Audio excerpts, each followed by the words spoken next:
Todos reciban la bienvenida de la Universidad de Ciencias y Humanidades a todos los presentes, estudiantes de la Facultad de Educación y estudiantes de otras facultades también, en esta actividad de la presentación del libro titulada Desarrollo de competencias por el sistema de tareas, cuyo autor es Lucas Palacios Liberato, que lo tenemos presente el día de hoy. Un fuerte aplauso para él, por favor.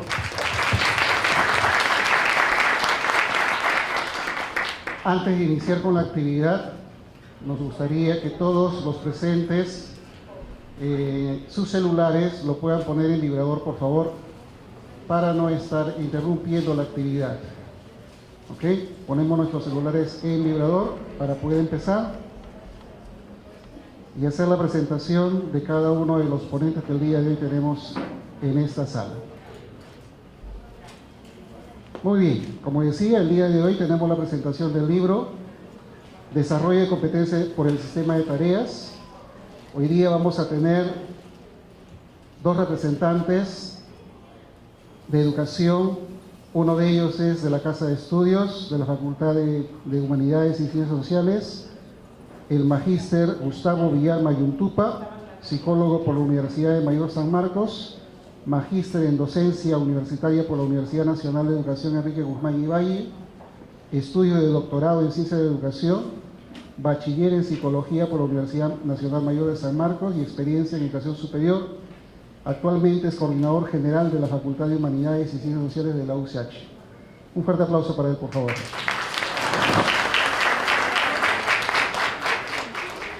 Tenemos también al autor del libro, Lucas Palacios Liberato. Es doctor en Educación, magíster en Ciencias de la Educación con mención en Tecnología Educativa. Trabajó como docente investigador en la Universidad Nacional de Educación, UNAE, Ecuador, asesor de tesis de maestría en la Universidad Peruana Cayetano Heredia y docente de epistemología en la Universidad Nacional Mayor de San Marcos.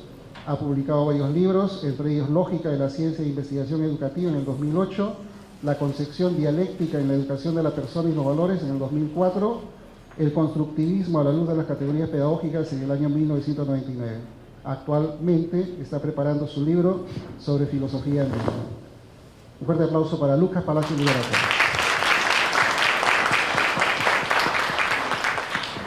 Bien, cada uno de las personas que he presentado van a tener un tiempo determinado, aproximadamente unos 20 minutos, para poder hacer sus comentarios respecto al libro.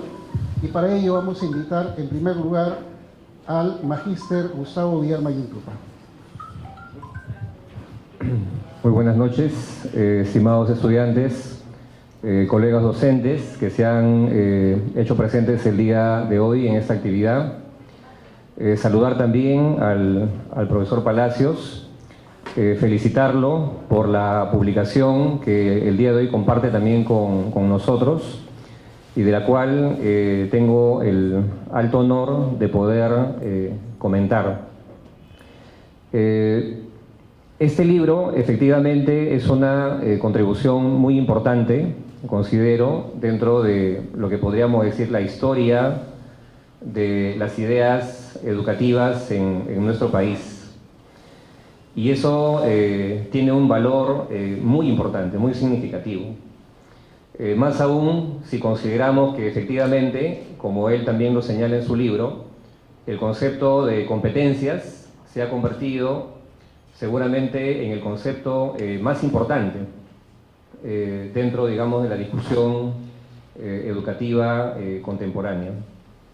Y es muy relevante, digamos, lo que se ha podido plasmar en este libro porque, digamos, no solamente es un libro que trabaja de manera científica, de manera muy rigurosa el concepto de competencias, no solamente porque además propone una nueva conceptualización sobre el término competencias, no solamente porque además plantea una crítica muy objetiva al sistema oficial de cómo se aborda el tema de competencias, sino porque además ha desarrollado una investigación que ha permitido hacer demostraciones de esta teoría y además desarrollar toda una propuesta de cómo desarrollar competencias. Como ustedes pueden leer en el título de esta obra, hablamos del desarrollo de las competencias por el sistema de tareas. Y aquí hay varias cosas interesantes que hay que explicar, ¿no? Porque cuando decimos sistema de tareas, seguramente lo primero que viene a nuestra mente son las tareas domiciliarias, ¿no? Las actividades en casa. El profesor no se está refiriendo a esas tareas, ¿no? Está refiriéndose más bien a actividades que se desarrollan en el aula, en el proceso de enseñanza-aprendizaje, o en los espacios donde se desarrolle el proceso de enseñanza y aprendizaje. Yo quisiera comentar una experiencia más bien de carácter personal, un poquito para ver el valor que le he encontrado también a la hora del profesor, ¿no? Yo soy psicólogo por la Universidad Nacional Mayor de San Marcos. Probablemente uno de los cursos que peor los llevé en la universidad fue uno que se llamaba Modificación de Conducta, que es un curso muy importante dentro de la carrera, el análisis conductual aplicado y saber elaborar programas de modificación de conducta.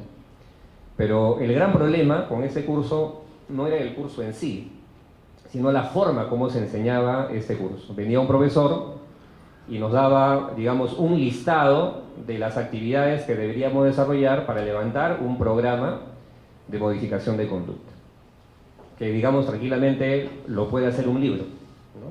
Pero esa misma tarea también la repetía el profesor.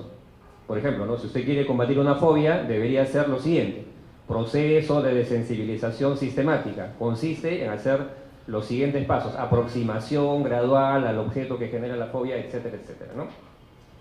Y en el examen teníamos que enumerar y repetir cuáles eran efectivamente los pasos para poder, utilizando la desensibilización, combatir una fobia. Lógicamente, de esa forma, no podríamos haber desarrollado ninguna competencia real en el ámbito profesional para poder combatir una fobia, ¿no es cierto?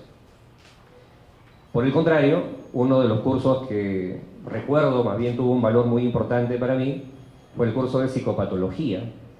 Ese curso lo desarrollamos íntegramente en el Hospital Víctor Larco Herrera, que seguramente hemos escuchado, ¿verdad? Un hospital psiquiátrico. Y prácticamente toda la clase se desarrollaba estando rodeado de los pacientes. Aprendimos seguramente algo de un marco teórico básico, pero la riqueza fundamental del aprendizaje estaba precisamente en esa interacción con el paciente, en la posibilidad de poder interrogarlo adecuadamente, de poder aplicar adecuadamente algunas evaluaciones psicológicas, de poder hacer un diagnóstico diferencial, porque se confundían muy rápidamente. Una cosa es lo que dice el libro y otra cosa es el paciente que tienes al frente, el ser humano integral y completo que lo tienes ahí, en la que a veces dicen que tiene un diagnóstico de esquizofrenia, pero muchas cosas que tú encuentras ahí no están específicamente en los libros. Y puedes confundir una esquizofrenia paranoide con una paranoia con mucha facilidad, y tienes que aprender a hacer un diagnóstico diferencial. Y lo interesante es que esto no lo hacíamos en las aulas, lo hacíamos en el hospital. Y el maestro que tuvo esta forma de enseñarnos, definitivamente, seguramente no era muy consciente de que estaba trabajando un sistema de tareas, como señala el profesor, pero en los hechos era prácticamente lo que se hacía, ¿verdad? Desarrollar, como señala el profesor Palacios en el libro, un método para estudiar la realidad, una estrategia para solucionar problemas. Y esto es precisamente una de las, me parece, de los altos valores que tiene este libro, de poder conceptualizar la competencia desde esa perspectiva. El profesor señala una serie de estudios, sobre todo de las experiencias cubanas. Señala también un informe de la comunidad francesa de Bélgica, que coinciden en definir a la competencia precisamente como una estrategia, como un método.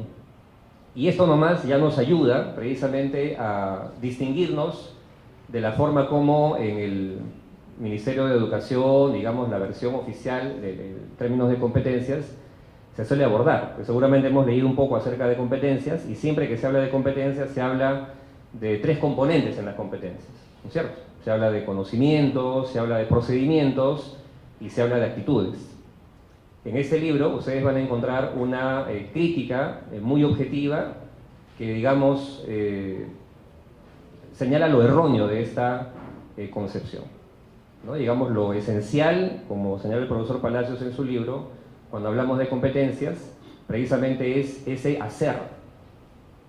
hacer práctico, involucrado en la actividad productiva, vinculado a las actividades profesionales, que permiten precisamente o que se constituyen en estrategias o métodos para solucionar problemas y además problemas reales, ¿no? El profesor en su libro, por ejemplo, en todo un primer capítulo, nos habla mucho acerca de cómo este enfoque oficial en torno a las competencias está lleno de todas estas confusiones, ¿no? De no saber distinguir qué es precisamente lo esencial en el campo de las competencias.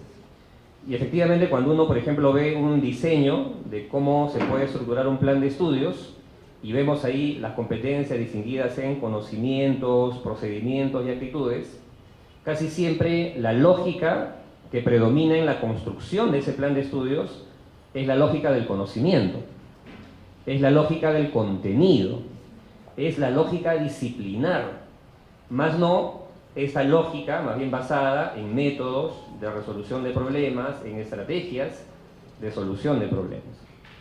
Y por lo tanto deberíamos más bien concebir a la competencia desde el hacer y no desde finalmente lo que termina imponiéndose casi siempre, que no es el procedimiento, no es la estrategia, no es el método, sino finalmente son los conceptos, los contenidos, los conocimientos que son una forma, digamos, renovada, pero en el fondo terminan siendo la misma concepción teórica, intelectualista, libresca, que siempre le hemos criticado a la educación tradicional.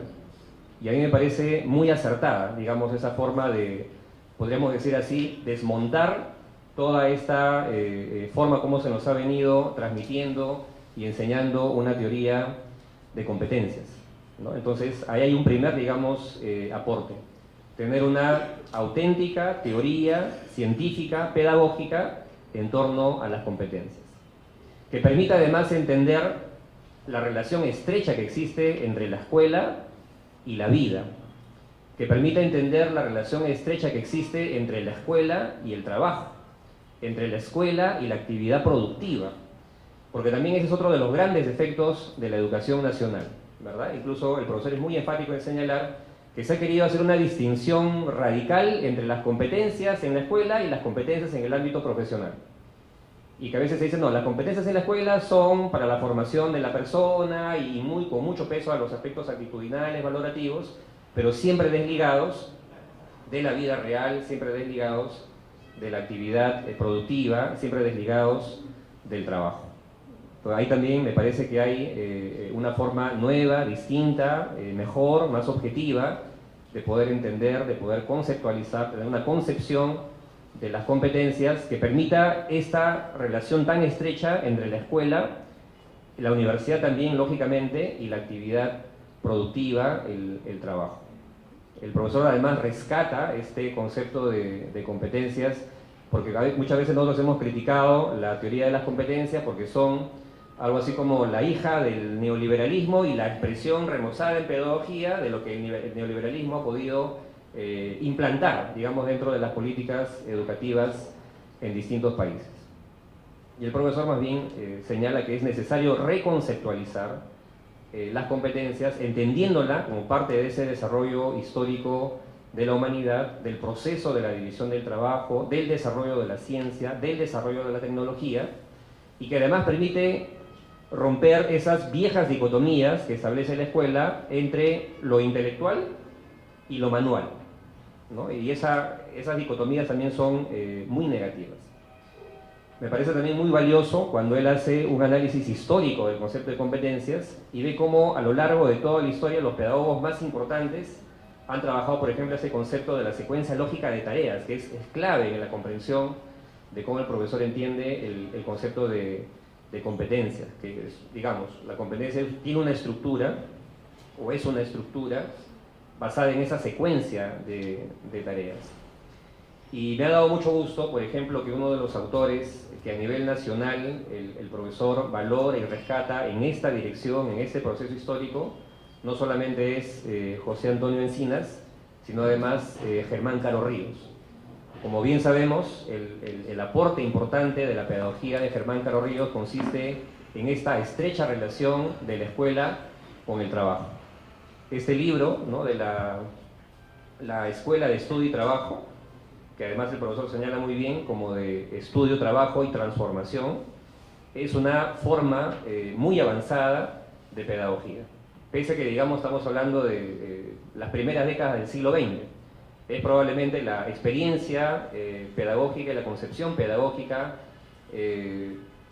mayor que ha podido desarrollarse en nuestro país desde mi punto de vista. Y el profesor también valora, señala precisamente que en la experiencia de Germán Caro podemos ver cómo se rompe esta dicotomía entre trabajo manual y trabajo intelectual, cómo los estudiantes de esta forma aprecian además el trabajo del campesino, el trabajo del comunero, tienen una actitud distinta a la actividad laboral, aprenden prácticamente que efectivamente los trabajadores son los auténticos productores de la riqueza de los países, de las naciones, y que además desarrollan toda clase de valores, digamos, solidarios y de cooperación, pero es preciso el profesor en señalar que lo hacen, estos valores de solidaridad y cooperación se producen de manera natural en el proceso del desarrollo de sus actividades vinculadas al trabajo, ¿no? Digamos, no es que se menosprecien los conocimientos, no es que se menosprecie a las actitudes de los valores, sino que estos se hayan subordinados precisamente a este hacer práctico que son precisamente las competencias, y que son complementos, que sirven de ayuda, que sirven de soporte, pero conceptualmente el profesor señala que ni los conocimientos ni las actitudes conforman la competencia, que la competencia está definida más bien por este trabajo complejo, por esta estrategia, por este método de solución de problemas que supone siempre un hacer.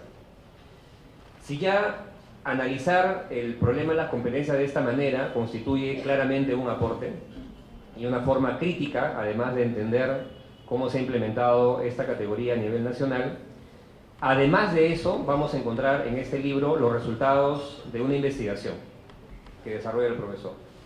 El profesor no solamente ha constatado a través de investigaciones que efectivamente luego de muchos años de aplicación de estos programas de estudio basados en competencias, no se ha logrado efectivamente desarrollar competencias en los estudiantes. Creo que lo hiciste con el área de ciencias sociales. Analizaste, por ejemplo, en qué medida se logra desarrollar este análisis del tema temporal, que es tan importante en el desarrollo de la ciencia social, o del juicio crítico en las ciencias sociales. Y a través de una serie de instrumentos en su investigación, el profesor demuestra que efectivamente de competencias nuestros alumnos efectivamente dan cuenta muy poco, ¿no? Entonces eso es algo así como la demostración del fracaso de cómo se ha implementado la propuesta de competencias desde el Ministerio de Educación. Y obviamente ahí la responsabilidad la tiene primero la forma errónea de entender las competencias, y además de todo el tema burocrático que además existe en la forma como se implementan reformas en nuestro país. Lo cual también es importante decirlo, ¿verdad? Porque a veces, en muchas ocasiones, toda la responsabilidad recae ¿sobre quién? Sobre el docente, sobre el maestro, ¿no es cierto? Cuando más bien vemos todas las consecuencias de una práctica burocrática que se hace desde el Ministerio de Educación, y de no tener claridad acerca de una concepción científica, pedagógica, acerca de las competencias, ¿no? Son conclusiones interesantes a las cuales llega el profesor. Pero además de eso, el profesor no solamente se ha quedado en el plano de la crítica. Como bien señala el título del texto, él está proponiendo cómo desarrollar las competencias, a través precisamente del sistema de tareas, de comprender la tarea como la célula de la instrucción. Y que estas tareas, cuando hablamos de competencias, son básicamente sistemas de tareas, conjuntos enlazados, relacionados, que tienen una secuencia lógica además para formar una competencia.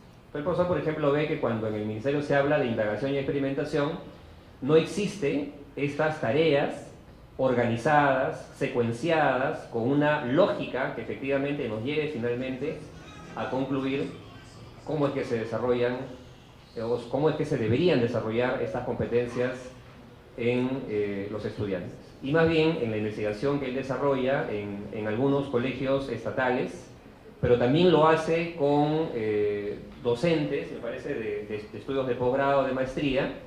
Él ha podido constatar cómo aplicando correctamente esta propuesta del sistema de tareas, efectivamente hemos podido, o se ha podido constatar en la investigación, cómo mejoran las competencias tanto de los estudiantes como también de estos docentes que son estudiantes de posgrado, digamos, ¿no? Entonces, hay también un aporte empírico, hay un aporte de investigación que además contribuye a demostrar los dos grandes objetivos que se ha propuesto el profesor, ¿no? Primero, demostrar que la competencia tiene una estructura lógica, digamos, constituida por una secuencia lógica de tareas, y que por lo tanto la forma adecuada, idónea, digamos, pedagógicamente correcta de formar competencias es a través del sistema de tareas que él está proponiendo. No es entonces, dice el profesor, a través de la comunicación verbal,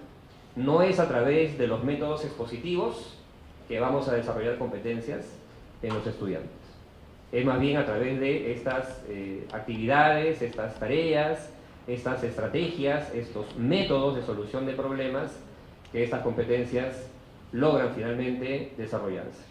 Hay que ponerle fin entonces a la lógica centrada en el contenido para entrar más bien en una lógica centrada en métodos y en estrategias de solución de problemas, ¿no? Me parece que es en ese sentido bastante valioso el aporte que el profesor Lucas Palacios nos ha podido brindar en este maravilloso libro. Muchas gracias.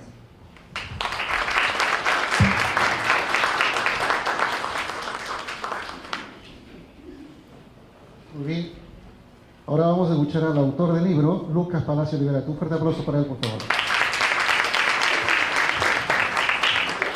Buenas noches, estimados colegas y estudiantes de la UCH. En primera instancia, agradecer al profesor Villar, que lo ha hecho muy bien. Yo me hubiera sentido un poco confundido si no hubiera presentado la esencia del trabajo, en realidad. Y lo felicito por tomarse la molestia de leer este texto. Y digo molestia porque hace 15 días lo presentamos en la Cantuta y es una pena que algunos colegas míos, amigos, digan dos cosas un poco raras, ¿no? Primero, por ejemplo, que habían leído muchísimo sobre competencias y que estaban casi hastiados de esta gran novedad, ¿no? Y que el sistema de tareas, como decía el profesor Villar, desde su perspectiva era algo ya totalmente superado, ¿no? Incluso alguien escribió por ahí, bueno, en mis redes, por supuesto, que Ecuador, por ejemplo, hace 15 días se prohíbe dejar tareas a los alumnos en días de festivos y sábados y domingos. Pero a eso no nos referimos nosotros. Nosotros no estamos hablando de esa competencia que ustedes han leído en exceso y que se les enseña en las aulas, desgraciadamente. Ni estamos hablando del sistema de tareas en el sentido de las tareas que se encomienda a casa, ¿no? Que además son agotadoras y todo lo demás, toda esa sociología seguro la conocen ustedes. Y yo quiero referirme al profesor Villar cuando decía, por ejemplo, cómo yo aprendí en esta clínica de Larco Herrera. Esa es una de las maravillas del trabajo de la pedagogía, ¿no? Hay mucha gente que desgraciadamente habla en educación, y digo desgraciadamente porque normalmente nunca han leído pedagogía, eso es lo peor, nunca, jamás han leído pedagogía, pero tienen una capacidad enorme, verbal por supuesto, de decir, esto no es así, ¿no? ¿Y dónde está la maravilla? La maravilla está en que este es un trabajo que el Estado y la sociedad cubana lo viene desarrollando hace mucho tiempo. Ustedes deben saber que los médicos cubanos están en promedio 6 meses en las aulas, porque ellos dicen 6 meses más que suficiente, y luego todos están en el campo, en la clínica, en el centro de salud, y siguen estudiando, siguen preparándose, siguen formándose por el sistema de tareas. Porque no es la tarea que yo encomiendo, sino es la tarea que yo desarrollo con mis alumnos en el aula. O sea, yo no me preparo hoy día para mañana dictar el curso, por ejemplo, de célula. Y entonces yo el día siguiente llego y digo, jóvenes, hoy día vamos a hablar de células. Y pongo en la pizarra célula. Y empiezo con la perorata, a veces hasta absurda, de hablar de la célula. Y eso fue toda la clase. De eso no estamos hablando. Estamos hablando de que ese mismo docente, en vez de preparar la conferencia que va a dar, prepare una actividad para que puedan los estudiantes, a través de una actividad significativa. Todos estos términos están escritos incluso en los documentos del ministerio, pero que desgraciadamente no lo entienden cada palabra, ¿no? La actividad significativa. ¿Cuál es la actividad significativa? Yo recuerdo alguna vez cuando se le planteó esta tarea, le dijimos, profesor, yo quiero ver que usted le enseñe al estudiante qué es una célula. Y se le ocurrió pedir que trajera un vaso, sal creo que trajeron también, y un huevo duro. Y le dije, haga su clase. Y él empezó indicando qué hacer con el vaso, llenarlo de agua, poner el huevo duro, echarle sal, etcétera, etcétera. Todo lo que de repente algún profesor de ciencias naturales que está aquí podría hacerlo. Y tuve que aplaudir al profesor, se había esforzado. De esa tarea estamos hablando. Y en ese sentido también agradezco cuando se recuerda, por ejemplo, a Encinas.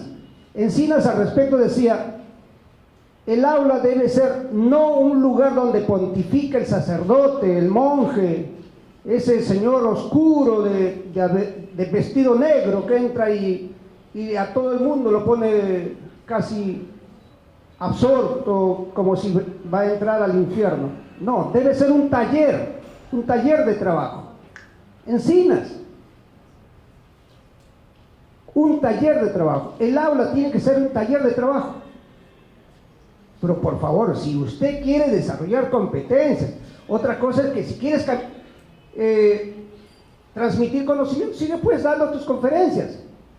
Si quieres explicar la teoría de la relatividad, pues entonces mándalos a estudiar y luego discutes, haces un seminario sobre eso. Pero competencias, como decía el profesor, es desarrollar una estrategia de trabajo, un método que en el futuro o para el futuro te estás preparando, como decía Roger Cousinet, este pedagogo clásico francés, ¿no? Porque la escuela es una preparación para la vida. Pero resulta hoy día que los que salen de la secundaria son más inútiles que cuando ingresaron a la escuela secundaria. Y todo el mundo lo sabe, ¿no? Aquí creo que funciona la DUNI o el César Vallejo, que es la verdadera secundaria. Porque toda la otra secundaria no sirvió para nada. Entre otras cosas, ni siquiera los conocimientos se les quedaron, porque ustedes saben muy bien, y aquí el profesor no me dejará mentir, él sabe, porque es experto en la materia, que los conocimientos se pierden en 15 días, en un día, en 3 meses, o como alguien escribía por ahí, el 70% se pierde rápidamente. Pero entonces hay un texto famoso que nos gustó en esta investigación, que fue el de Max Lauer, que dice más o menos, es una metáfora, más o menos así, ¿no? Dice, el verdadero aprendizaje, dice, sucede cuando todo se olvida. O sea, no aprendemos para recordar, dice. No aprendemos para recordar. Aprendemos para olvidar. O el verdadero aprendizaje sucede solo cuando lo hemos olvidado. Y entonces pregunta inmediatamente, dice, si todo hemos olvidado, ¿qué queda? Esa es la pregunta. No, y todos los profesores quieren que su alumno le recuerde todo, incluso con punto y coma. No le pone 20 si no le puso la coma que justo el profesor lo puso. Y tiene 20 por eso.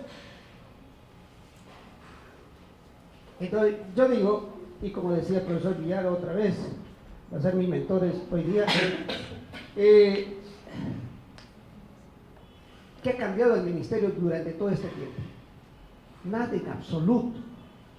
Ha sido una pérdida de tiempo, hemos retrocedido en la pedagogía. Cada día la escuela está peor con el cuento de las competencias. Y realmente es un cuento, porque no estamos haciendo competencias. Bueno, ¿qué queda? Queda la estrategia. Si un profesor de matemática debe enseñar a sus alumnos a resolver problemas matemáticos, ¿qué es lo que olvida? Olvida los números, ¿sí o no? Olvida incluso de repente hasta las fórmulas. Incluso olvida qué significa un teorema, un corolario, qué significa un triángulo. Pero lo que no va a olvidar si ha desarrollado competencias es cómo se resuelve el problema. ¿Y cómo se resuelve el problema? Podríamos, a ver, yo siempre intento hacer esta exageración, si algún profesor de matemática me lo corrige, ¿no? Dice, primero plantea usted el problema, porque se le da un texto, ¿no? En contexto de la realidad, o la matemática dentro del contexto. Se escribe, ¿no? Pablito recibió un premio de su abuelita en dólares, se fue a comprar al mercado, luego volvió, se le pidió que cambiara primero dólares en soles y luego en soles comprara, y cuando su abuelita le pidió el vuelto, se lo pidió en dólares y no en soles, y entonces tiene que hacer un conjunto de operaciones ahí. Pero Pablito tiene que hacer lo primero lo siguiente: plantear el problema, o sea, plantear la ecuación del problema. Y entonces va a descubrir que hay datos que sí están presentes y el dato que falta. Luego de plantear el problema va a tener que pensar en las estrategias de solución, elegirlas, seleccionarlas. Y si ya las eligió por muchas formas que puedan haber para elegirlas, tendrá que organizar la estrategia de solución. Y al organizar la estrategia de solución habrá un conjunto de pasos. Y luego de ello operará. Y al operar hallará el resultado. Y como complemento, por si se hubiera equivocado, hará una comprobación, ¿verdad? Si ustedes han apuntado, creo que he indicado como 4 o 5 pasos. Esos 4 o 5 pasos es lo que toda la pedagogía le ha llamado sistema de tareas, secuencia lógica de tareas. Si eso usted lo repite 1001 veces con sus alumnos, eso es lo que ha olvidado. No, eso es lo que ha quedado, sin necesidad de repetirlo. Y cuando le tomes el examen, entonces no le vas a pedir cuáles son los pasos de la resolución del problema matemático, sino le planteas el problema matemático y observas la ejecución nada más. Entonces, la evaluación de la competencia no es el examen escrito del aspecto actitudinal, del aspecto conceptual, procedimental, no. Es la observación real del hecho, de cómo se resuelve el problema. Eso que siempre discuten los profesores de matemáticas, si es más importante el proceso o el resultado. Hace mucho tiempo que lo trabajan, pero no lo hacen. Podría poner otro ejemplo. Cada vez que hablamos con algún profesor de ciencias naturales principalmente, no tanto de sociales, porque lo de sociales cuando uno le habla del análisis se meten a la discusión política. Mejor hablemos de naturales, que es mucho más, digamos, frío, imparcial. Entonces le pregunto a un profesor de matemáticas, de ciencias naturales, le digo, ¿qué significa analizar, profesor? Me dice, analizar significa interpretar, criticar, dar tu opinión. No, señor. Analizar significa primero descomponer el objeto del análisis. Ah, sí, ¿verdad? ¿No? Descomponer. Luego, ¿cuál es el proceso en el análisis después de la descomposición? ¿Para qué usted descompone el objeto?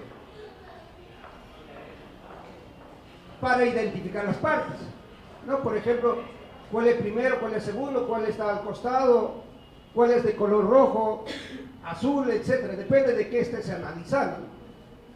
O si estás analizando una célula, entonces sabes cuál es el citoplasma, el protoplasma, el núcleo, etcétera. Lo has descompuesto primero. Luego has hecho una identificación. Luego de la identificación de elementos y procesos, describes. Luego de describir, establece relaciones entre los elementos, el todo y las partes. Luego de ello, interpretas, posiblemente ayudado de una teoría previa, porque el análisis tiene varios niveles. Puede haber un análisis simple como un análisis complejo, que yo llamaría científico también. Pero el caso es que analizar no es analizar a secas, sino analizar significa seguir una secuencia de tareas. ¿Qué hago? Descompongo, identifico elementos, procesos, aspectos, luego relaciono, establezco relaciones entre ellos, lo describo, los correlaciono y entonces voy interpretando la función entre uno y el otro, hago posiblemente una síntesis y estoy incrementando un conjunto de acciones. A eso es lo que nosotros llamamos tareas. Y entonces el análisis significa un conjunto de procedimientos, un conjunto de tareas y no algo absurdo, ¿no? Como cuando uno se cruza con un profesor de ciencias naturales, recuerdo esto, ¿no? Este profesor, graciosamente, cuando yo trabajaba en Plancar, nunca se dejaba supervisar. Y un día entonces lo pesqué, como se dice, ¿no? Dije, profesor, quiero supervisarlo porque yo tengo la obligación de hacerlo, si no, no le voy a poner nota, no lo voy a calificar. Pero profesor, estoy tomando examen, no importa, porque si no, usted la próxima vez se me escapa. Pero van a dar examen, pero el examen será pues sobre competencias. Les estoy hablando cuando se implementaba por primera vez en secundaria el famoso currículo por competencia del ministerio. Terminó el examen y le digo, profesor, ¿qué competencia usted ha desarrollado? Y de frente me dice, en análisis, profesor. ¿Cómo ha verificado usted la capacidad de análisis de su alumno? Pero usted no lo ha visto, profesor. Los alumnos han estado analizando. Yo no los he visto analizar. Dígame usted cómo analizó. Pero si han estado mirando, razonando, pero usted no lo evidencia. ¿Qué tal si ese alumno ha estado mirando el tamaño de las letras, el color de la hoja y no analizando? ¿Cómo evidencias? Ese es el problema. ¿Por qué mucha gente no entiende las competencias? Porque no sabe cómo evidenciar fenómenos, procesos de aprendizaje. Y entonces discutimos largamente con el profesor y le decía, yo supongo que usted ha percibido que sus alumnos, o usted ha permitido que sus alumnos planteen un momento de descomposición de los elementos, ¿cierto o no? Ah, creo que sí, profesor, pero mis alumnos deben haberlo hecho, seguro. No, el problema es que cuando usted desarrolla competencia tienes que evidenciarlo. Bien, entonces cada objetivo, cada competencia que ustedes plantean, siempre esta competencia va a implicar una secuencia lógica de tareas. Esa es la tesis fundamental de nuestro trabajo. Y yo quiero resaltar que en esta página 62 hablo de Comenio, y hace un momento en una entrevista reiteraba que todo lo que se ha hecho sobre competencias desgraciadamente se ha hecho a espaldas de la pedagogía, por gente que nunca ha leído pedagogía. Y Comenio es el padre de la pedagogía, uno de los apóstoles que nos brindó la ciencia de la pedagogía, como dijéramos por ejemplo Newton en la física, o Mendeleev en la química, etcétera, etcétera. En el texto de Comenio, Didáctica Magna, que en este texto también lo reproducimos en exceso, solo por demostración, Comenio nos dice que la mejor didáctica es el orden, seguir el orden, ¿no? Y dice, pero si en la naturaleza y en la vida del hombre todo sigue un orden, el pintor, el arquitecto, el ingeniero, el agricultor, todos siguen un orden. Seguir ese orden es la lógica de la didáctica. Seguir ese orden es la forma de cómo se aprende y se desarrollan competencias. Entonces, si ustedes están formando ingenieros, pues hay que llevarlos a que estén en contacto con esos elementos, porque en el futuro serán ingenieros prácticos y reales, ¿no? ¿Qué harán leyendo libros acá? Nunca los contratarán. Y entonces las empresas hoy día gastan mucho dinero en un proceso de inducción por el cual el ingeniero debe trabajar casi gratuitamente para la empresa 2 años como mínimo, y después de 2 años recién reconocerlo como ingeniero. ¿Por qué? Porque sus 5 años se pasó leyendo libros, nunca desarrolló sus competencias, como sucede con mis colegas del magisterio, ¿no? Que salen de las facultades como de la Cantuta, en mi alma mater. El primer día de clase, ¿cómo se diseña un plan de clase? Oiga, pero si usted debió saber, eso se lo enseñaron. Usted sacó seguro 20, 18 en tecnología curricular, en diseño curricular, en plan curricular, no sé cómo se llama el curso ahora, porque cada día le cambian cada nombre raro, le dan. Pero bueno, no sabe diseñar un plan de clase, no sabe diseñar un proyecto de aprendizaje. Pero eso es lo que debió aprender. Tuve la suerte de trabajar en Ecuador en un proyecto de esto que abrió el anterior gobierno, Rafael Correa.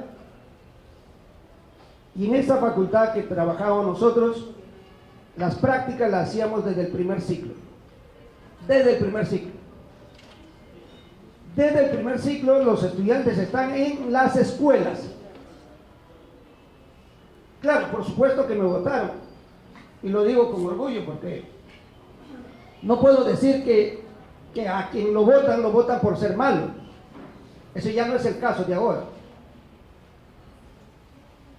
¿Pero por qué? Porque nosotros dijimos que eso era lo fundamental, y como contrataron mucha gente ajena a pedagogía, sociólogos, antropólogos, etcétera, etcétera, mataron la flor. Eso era lo maravilloso, que el docente esté en contacto, se relacione con las asignaturas que tenían y con todo lo que ellos llamaban las carreras. Fue maravilloso, una experiencia, por supuesto que me duró muy poco para mí, pero bueno, puedo decir que ahí lo teníamos a los alumnos desde el primer ciclo. Yo he estado ahí con los alumnos en las escuelas, en contacto, tal como decía el profesor Villar, de ese modo. ¿Qué más podría decir de las tareas? Algo que de repente muchos no entienden. No es que las tareas sean ajenas y extrañas al proceso de la competencia, sino que la tarea es el contenido esencial de la competencia, y por eso que esa estrategia de usar las tareas desarrolla las competencias. Es un poco como un trabalengua, algo repetitivo, pero podría volver a este ejemplo de la matemática. Si yo quiero que un estudiante aprenda a resolver problemas matemáticos, ¿qué hago? Todos los días lo someto a ejercicios de resolución de problemas matemáticos. Es decir, todos los días está en la tarea de resolver problemas matemáticos. ¿Qué es lo que hace? Todos los días se está operando, todos los días se está ejercitando, se está preparando, está practicando. Esa es la tarea. Entonces, desarrollar la tarea es desarrollar la competencia. Así de simple. No es que la estrategia resulte extraña a la competencia, sino que la tarea, por ser el contenido sustancial de la competencia, resulta la estrategia fundamental. Pero también no solo resulta la estrategia fundamental para desarrollarla, sino también resulta la estrategia fundamental para evaluarlo. Porque cuando yo evalúo tengo que plantear un problema. Punto. Y lo que dice el informe de la Comunidad Francesa de Bélgica dice, si cuando yo enseño o desarrollo la competencia, le indico al estudiante cómo seguir cada paso a paso en la resolución de un problema, en el momento del examen o de la evaluación, la resolución es adidáctica. ¿Qué quiere decir adidáctica? Que yo ya no ayudo, simplemente lo presento y el estudiante lo resuelve. Porque para eso lo preparé, para eso lo ejercité. Y entonces, plantear una nueva tarea para el examen, valga la redundancia, implica también que el sistema de tareas no solo sirve para aprender, sino para evaluar. Y no podrías hacerlo de otro modo. No sé si voy en buen camino, pero yo le había pedido al profesor Villar y a los organizadores que me plantearan algunas preguntas, porque, como ya dije, profesor Villar, le agradezco que lo haya leído y lo haya presentado muy bien. Son cosas que yo podría haberlo olvidado, he tratado de complementarlas, pero me gustaría que ustedes, siendo estudiantes y algunos posiblemente docentes, formulen sus preguntas, intervengan, y yo gustoso de resolverlo, porque no quiero dejar de ser profesor hoy día. No me gustan las conferencias y los protocolos en sí mismos, porque creo que me aturdo y no hablo muy bien. Bien, si hubiera algunas preguntas, a ver, del público presente.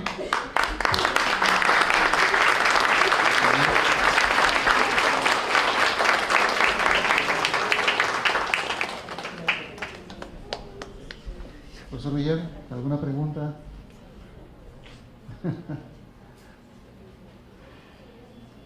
Seguramente los estudiantes tienen muchas curiosidades sobre este tema, así que los invitamos a que puedan formular sus preguntas. Sí, maestra Rosario. Profesor Lucas,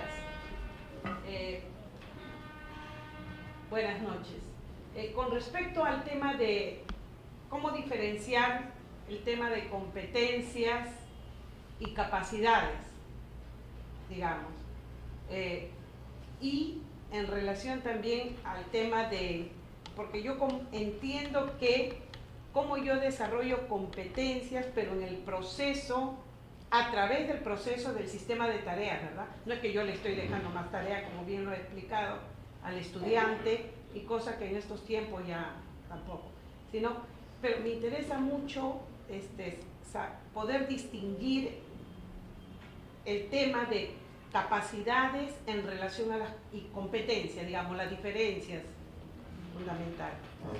Bueno, primero, para poder ponernos de acuerdo y tener un lenguaje común, tendríamos que aceptar la definición que yo estoy planteando, porque si no estaríamos hablando de cosas distintas, ¿no?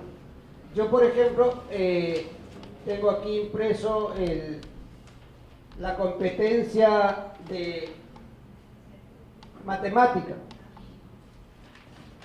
Yo supongo que ustedes no lo pueden ver a lo lejos, pero esta es la competencia del nivel esperado del ciclo séptimo del Ministerio de Educación. Está en las páginas 130 y 129, creo. Si usted lee esta competencia, es un discurso de 20 líneas. Eso es atroz. Es un insulto a la inteligencia. Ahí no hay competencia. Si usted se refiere a esa competencia, pues yo prefiero no opinar, porque no sé qué es lo que dicen ahí. Yo lo único que he dicho es que la competencia en la matemática, por ejemplo, es resolver problemas matemáticos. Tal como lo define PISA, dice: la competencia fundamental de la matemática es resolver problemas de la matemática de contexto en contexto matemático. en función de las investigaciones de los hermanos y amigos Carragher en Brasil. Que el gran problema era de llevar la matemática de contexto al contexto de la escuela, y dentro del contexto de la escuela desarrollar el contexto matemático, y entonces plantearon la solución. La solución era resolver problemas matemáticos de contexto en contexto matemático. Eso no está escrito acá. ¿Por qué? Yo no voy a decir si es el neoliberalismo, podría decir que eso es la CIA o el Banco Mundial. No podríamos hablar. Pero, es decir, no podríamos hablar si usted está pensando en esa competencia que está escrita acá y que se está imaginando otra cosa. Yo tendría que contestarlo desde mi perspectiva. ¿Qué para mí es una competencia? Una estrategia. Dije, por ejemplo, resolver problemas matemáticos. Podría haber dicho, por ejemplo, otro que he intentado escribirlo aquí. Producir textos escritos en el caso de comunicación, por ejemplo. Indagar para analizar fenómenos naturales en el caso de ciencias naturales. Manejar fuentes para analizar fenómenos sociales, por ejemplo. Ninguna de ellas está en el Ministerio de Educación. Porque estos señores no intentan entender nada. Para ellos, la ciencia y los académicos no existen. Porque hace mucho tiempo hasta las facultades, a pie juntillas, intentan interpretar lo que ellos dicen. Bien, yo planteo lo siguiente. Hace un momento decía, si yo considero que analizar sea una competencia, digamos, por ejemplo, vamos a analizar la célula vegetal, una célula vegetal X, del cual nos vamos a olvidar porque nos importa el procedimiento, nada más, ¿recuerdan? ¿Cuál es el procedimiento? Descomponer, identificar, describir, relacionar, sintetizar, etcétera, etcétera. Allá. Cada uno de esos pasos, convencionalmente yo le llamaré capacidades. Y la estructura macro que representa todo sería la competencia. Punto. Eso sería mi respuesta. Y usted tendría que entenderlo de ese modo. Pero si usted está pensando en esa competencia que está escrita acá y en todos los manuales que ya usted conoce, de nada le va a servir mi opinión. Y esto se lleva inmediatamente al problema de la evaluación. Usted evalúa, por ejemplo, resolver problemas matemáticos. Si resolver problemas matemáticos es el criterio de evaluación, los indicadores de evaluación, ¿cuáles serían? Cada uno de los pasos de la resolución. Plantear el problema, elegir la estrategia, organizar la operación, operar allá. ¿Se da cuenta? Entonces, gracias a su pregunta, yo diría, en mi esquema, en el esquema que está planteado en esta investigación y en este libro, que la competencia es resolver problemas. Las capacidades, plantea, organiza, elige, halla. Para efectos de la evaluación, el criterio fundamental, resuelve problemas. Los indicadores, plantea, elige, opera, halla. Así de simple. Así de simple es la ciencia. El resto es absurdo. Esto es absurdo. Por eso que hace mucho tiempo, con el nombre de competencia, no se está haciendo competencia. Cada día está peor. Antes, los niños en primer grado, segundo grado, aprendían a leer y a escribir, ¿saben ustedes? Todo el mundo sabe eso. Bueno, yo soy más adulto que todos aquí, excepto mi colega Balmes, que por algo viste blanco. Aprendíamos a leer y a escribir en primer grado. Y era un orgullo para la familia si un niño de 6 años, aprende a leer y a escribir. Hoy día, si tu alumno de 12 años sabe escribir, milagro. Verdaderamente un milagro. Porque la escuela le enseña cualquier cosa, bajo el cuento de la competencia. Pero no es competente leyendo, porque no sabe leer. Y no por culpa del profesor, que es un mediocre, incapaz, como dice el ministerio, no. Es por culpa del ministerio mismo. Aquí yo tengo los documentos, escritos por página. Dice, capacidad, por ejemplo, de resolver problemas de cantidad, capacidad de escribir, se verificará en el 7º ciclo. ¿Alguien me puede decir dónde está el 7º ciclo? ¿En primaria o en secundaria? En secundaria.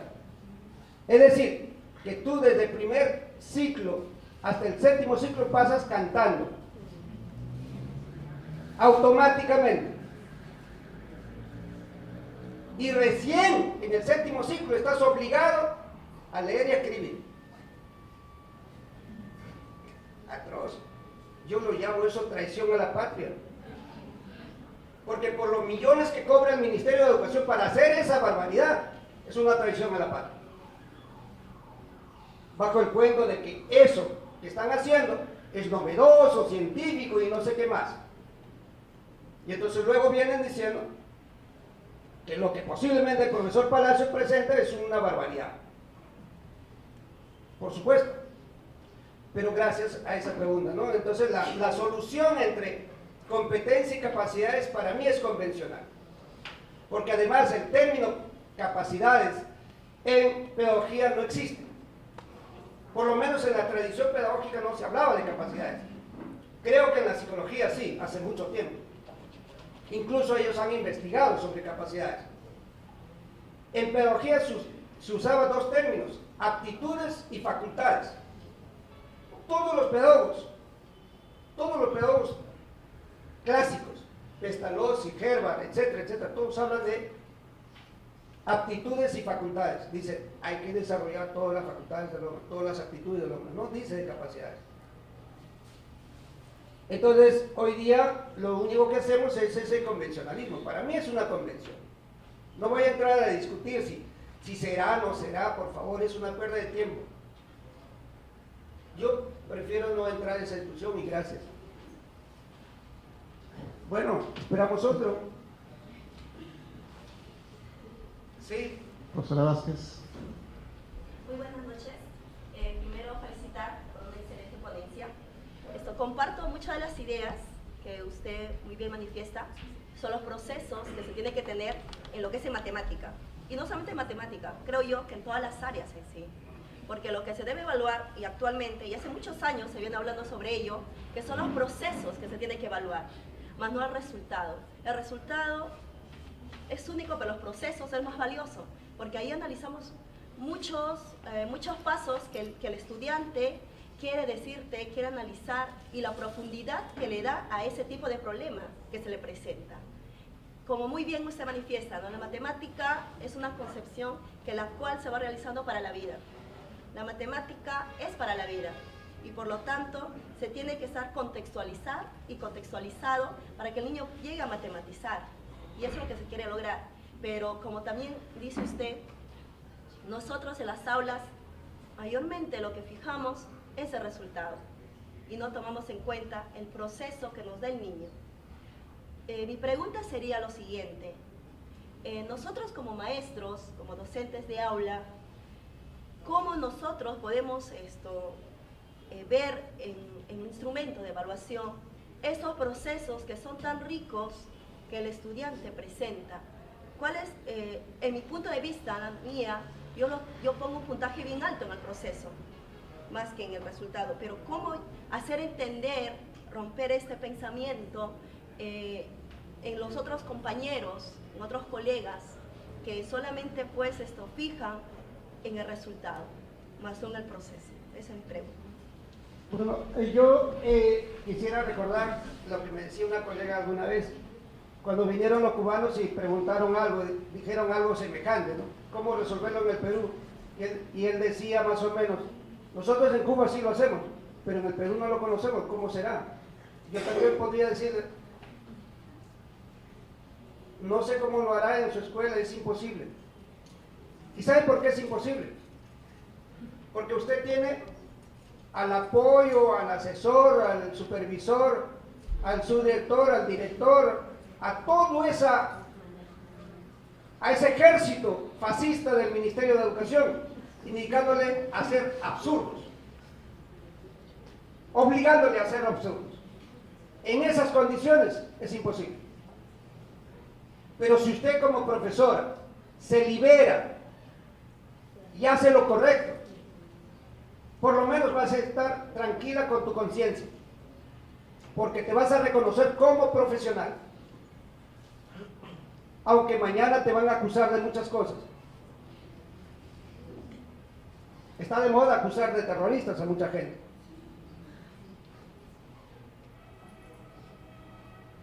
Hoy día ya no hay ese miedo sobre ese elemento, ¿no? Sobre ese adjetivo.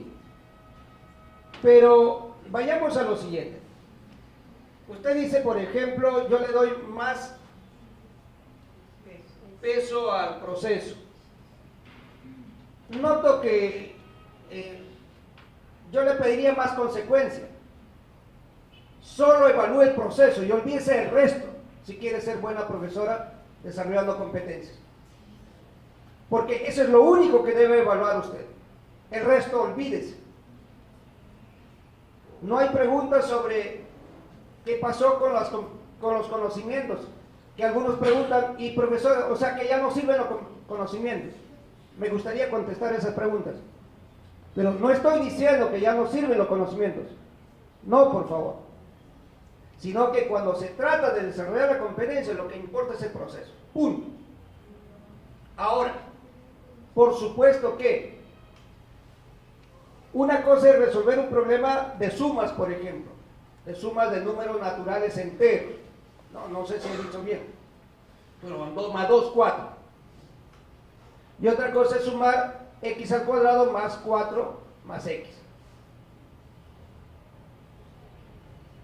Entonces, allí lo que va a cambiar, ¿qué? La conceptualización, porque para eso necesitas información previa. ¿Qué supones una variable? ¿Qué supones el índice que se escribe encima de la x? Entonces, te das cuenta que sí es necesario también los conocimientos, sí es necesario los conceptos, pero lo fundamental sigue siendo el procedimiento para efectos de las competencias. Ahora, por supuesto que en una investigación y en un libro no se puede escribir todo lo que uno quisiera resolverle a todo el mundo, ¿verdad? Pero yo quisiera decirles qué entiendo por contenido educativo o contenido instructivo, es lo que se hace en la escuela. Hay 3 formas. Una cosa es transmitir conocimiento, que es lo que se hace 500 años y se sigue haciendo hoy día, erradamente, aunque hoy día ya no se debería hacer, porque cuando usted entra a internet, ve televisión, ya está recibiendo conocimientos en grandes cantidades. Es decir, es inútil ir a la escuela, ir a la universidad a recibir conocimientos, porque mejores conocimientos recibes en la vida por 1000 medios. Hoy día hay 1000 medios, todo el mundo sabe eso, y hoy día lo que se debe desarrollar son, lo que usted decía, procesos, estrategias, métodos, y esas son las competencias. Y un tercer elemento son los conceptos, que mucha gente confunde conceptos con conocimientos. ¿Y cómo se aprenden los conceptos? A ese nivel no hemos llegado. ¿Saben cómo se aprenden los conceptos? Investigando. Pocos países como Cuba y posiblemente Finlandia, algunos tigres del Asia como Singapur, de repente están entrando ya al desarrollo de conceptos. Pero por favor, conceptos no son conocimientos. ¿Qué son los conceptos? Son categorías científicas que solo se pueden aprender investigando. Y lo que vulgarmente se llama conceptos, aquí son simplemente conocimientos. Por ejemplo, cuando el constructivismo decía que el niño sea capaz de construir su propio concepto, o sea que según él una silla puede ser una vaca, esos son conocimientos, pero no son conceptos. Los conceptos no son arbitrarios, los conceptos son definidos por la investigación científica. Punto. La célula es célula, no hay 2 conceptos, no hay 2 definiciones, no hay 2 opiniones sobre la célula. El átomo es el átomo, etcétera, etcétera, etcétera. Como yo diría, la educación es la educación. Por favor, ¿qué es la educación?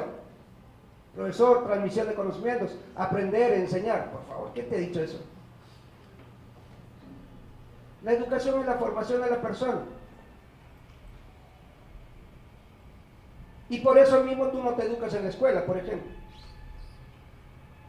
Ah, no, pero ese es su concepto. No, el concepto es único. Y solo lo aprendes si lo investigas. Entonces, repito, estos tres elementos son los contenidos educativos. Estamos queriendo en la pedagogía pasar de la transmisión de conocimientos al desarrollo de capacidades, al desarrollo de competencias, como dice la profesora, o al desarrollo de los procesos, que nosotros hemos venido a llamar en este documento o en este libro competencias, y ahí estamos. En el futuro llegaremos al desarrollo de conceptos, espero que sí, ¿no? Pero son tres formas del contenido educativo. Es decir, el contenido educativo no son las materias, por favor, ese es otro error fundamental. Claro, pero estoy hablando en el plano pedagógico, no me refiero a otra cosa, pues no sé si podría ser una discusión de otro lugar, de otro momento. Pero no confundamos. Yo quisiera que entiendan, por favor, que este libro solo habla de cómo desarrollar competencias, nada más. No habla de cómo desarrollar o transmitir conocimientos, cómo desarrollar conceptos, no, por favor, no entra ese detalle. Por eso soy muy específico, porque la investigación es esa. Si no, esto sería un manual, esto sería un documento más de tantos que hay por ahí, y no me entenderían, ¿no?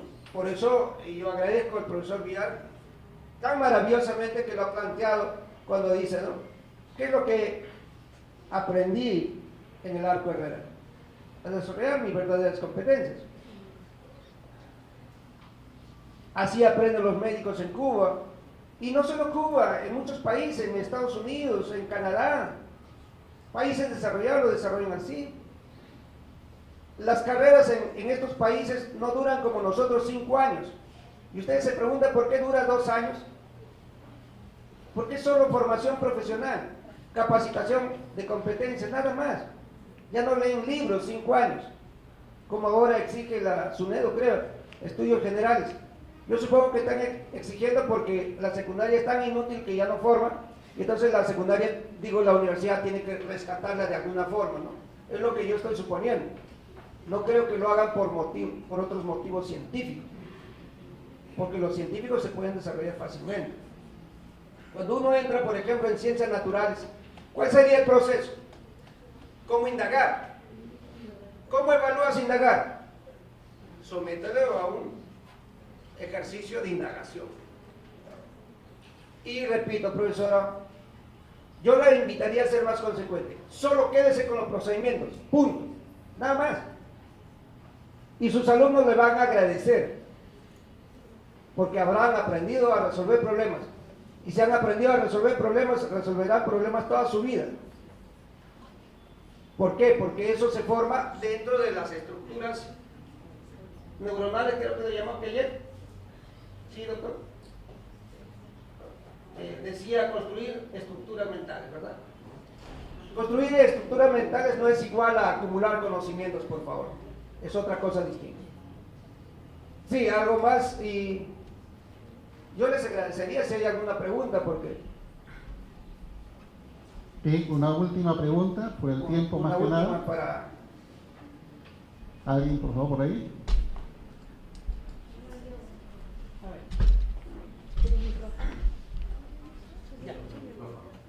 Te ayudo con micrófono, con el efecto de grabación. Hola. Primeramente, buenas noches con todos. Felicitar por la ponencia, está muy interesante. A su vez, centrándonos en el desarrollo de las competencias por el sistema de tareas. Hoy en día el Minedu plantea mucho lo que son las rúbricas para evaluar al estudiante. Y mencionan evaluar el proceso, porque van evaluando el uno por seguimiento del mediador y otro cuando ya lo pueden desarrollar ellos personalmente. Yo quisiera saber si usted cree que al evaluarlos a todos por igual en ese proceso de las rúbricas, ¿estamos haciendo un bien o estamos frustrando al estudiante porque todos no tienen el mismo desarrollo de las competencias? Ahora, se habla mucho también de los enfoques transversales y en ellos se menciona el enfoque de atención a la diversidad. ¿Está de acuerdo usted en la inclusión en las escuelas y cree que los estudiantes van a poder desarrollar esas competencias con un sistema de tareas al igual que sus otros compañeros o se van a frustrar en el proceso? Bien, allí hay dos preguntas. Una pregunta que no tiene nada que ver con mi investigación, pero sí me gustaría contestarlo. Y el otro que tiene que ver con lo que de alguna forma este trabajo está planteando. Primero, sobre las rúbricas. Yo sé, a ciencia cierta, espero no abusar de pedantería, ¿no? Debe ser eso uno de mis defectos. Desgraciadamente en el ministerio hay un montón de gente que se imagina y se imagina muy mal los procesos educativos. Como que nunca han estado en el aula. Hicieron su posgrado en Bolonia, en España, en Francia, en París, no sé dónde, y vinieron acá y les pagan miles de soles y dólares para escribir estas barbaridades.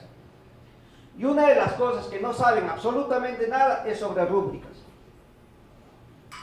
¿Saben qué es una rúbrica? Una rúbrica es un resumen de un proceso instructivo.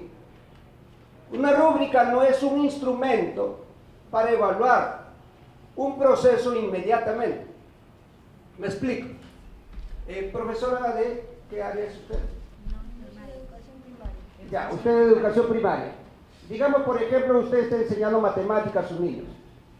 Y entonces tiene una rúbrica cuando culmina el periodo instructivo en matemáticas.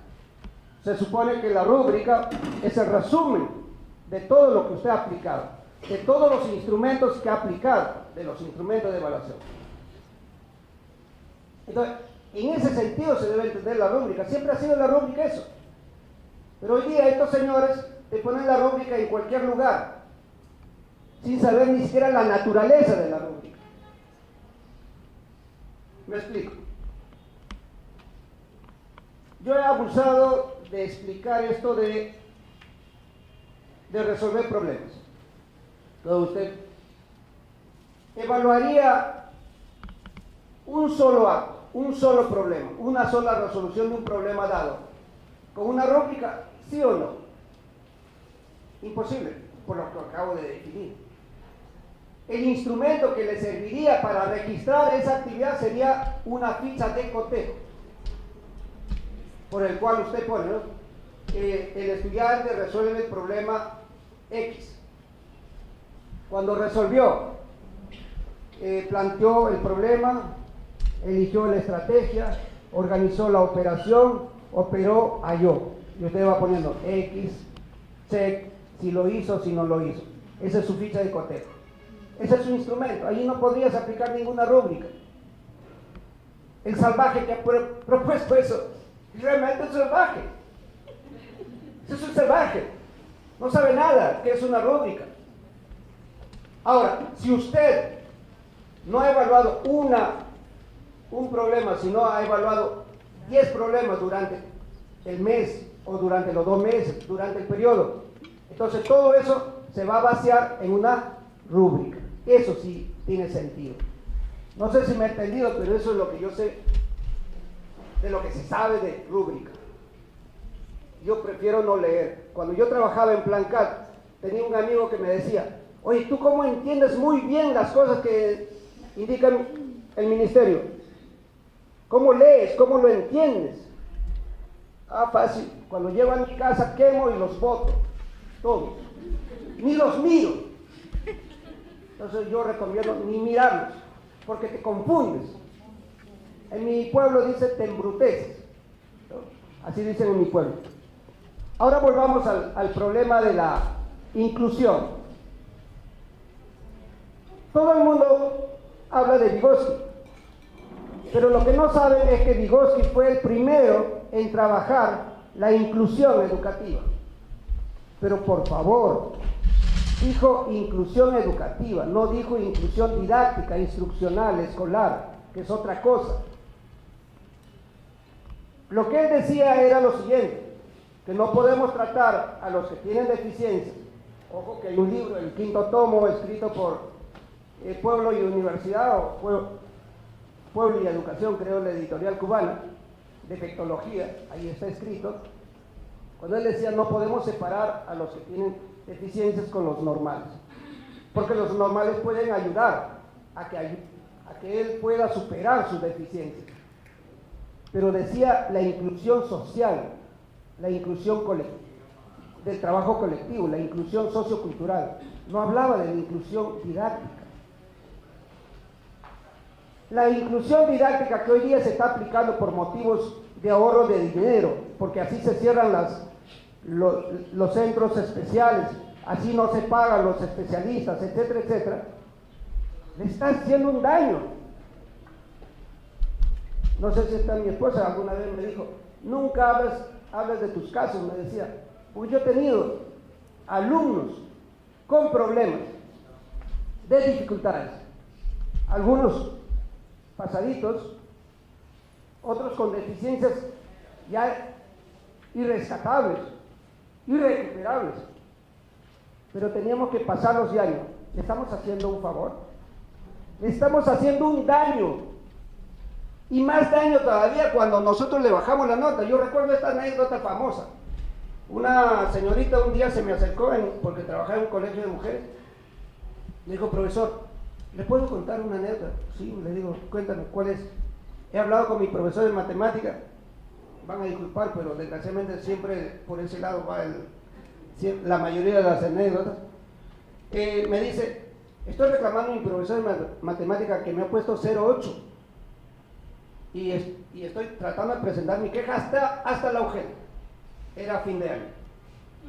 Pero ¿por qué te quejas si tienes 0,8? Estás desaprobada. Pero profesor, usted no sabe que ahí hay una loquita o algo por decirlo, en el lenguaje de ella, ¿no? ¿Y qué pasa con ella? Tiene 14. A ver, vamos por puntos. Tu compañera con deficiencia tiene 14 y tú tienes 0,8. O sea, ella está aprobada y es más o menos que tú. No sé si se dice así o no. Estoy tratando de ser cordial, ¿no? Entonces, es un absurdo. Y yo le dije, eso es un absurdo. Si esa niña con deficiencia tiene 14, pues tú tienes 16. Pero concluyamos, para aquellos que no creen que el ministerio comete errores. El ministerio te obliga a hacer esa barbaridad. Bueno, ustedes son profesionales, saquen un comunicado, un pronunciamiento y digan que esas son barbaridades, son salvajismos de una oficina llamada Ministerio de Educación, como Cerrón o un periodista que salía en Radio Unión que decía, ese no es el Ministerio de Educación, sino de deseducación, porque no puede hacer esas barbaridades.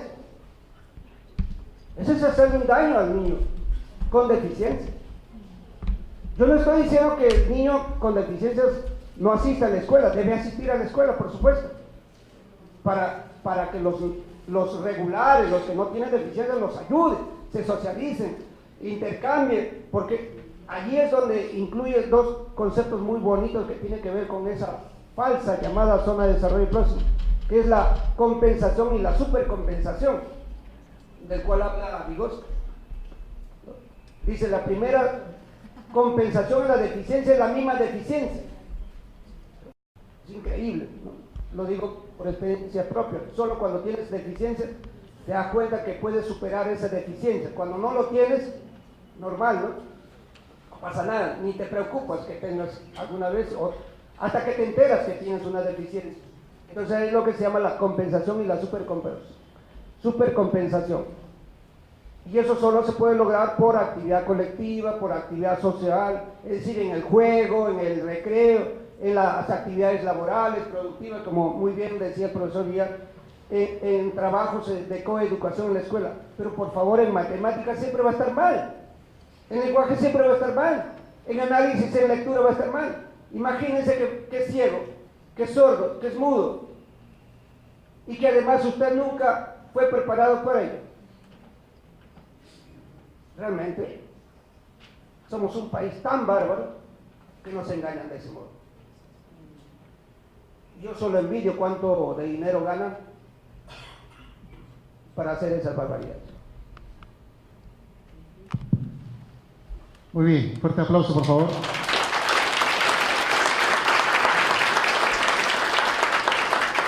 De esta forma estaríamos terminando con la actividad, no sin antes mencionar de que el libro se está vendiendo en el pasadizo, el costo es 30 soles.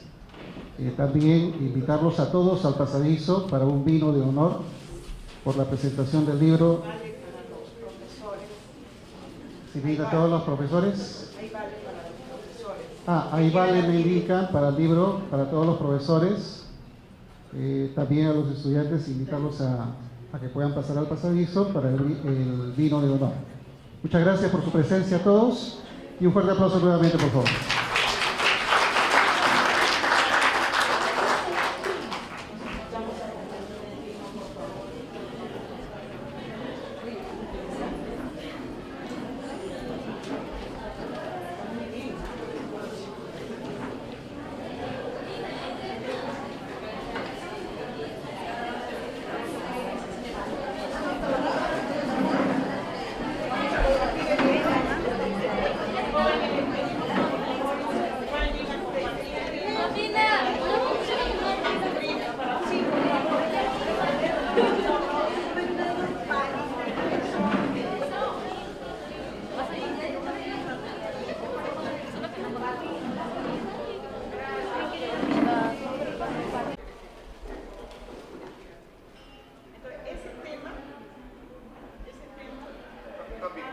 Vamos a hacer una foto, puede hacer una foto con su familia. Puede hacer una foto con su familia. 3, 2, 1. Una más. La última. 3, 2. Acá, por favor, a esta cámara. Pase. Primero con usted. A ver, miren acá. Sonrían. Ya, mirando la cámara un ratito, mirando la cámara, sonrían todos, pueden saludar si desean.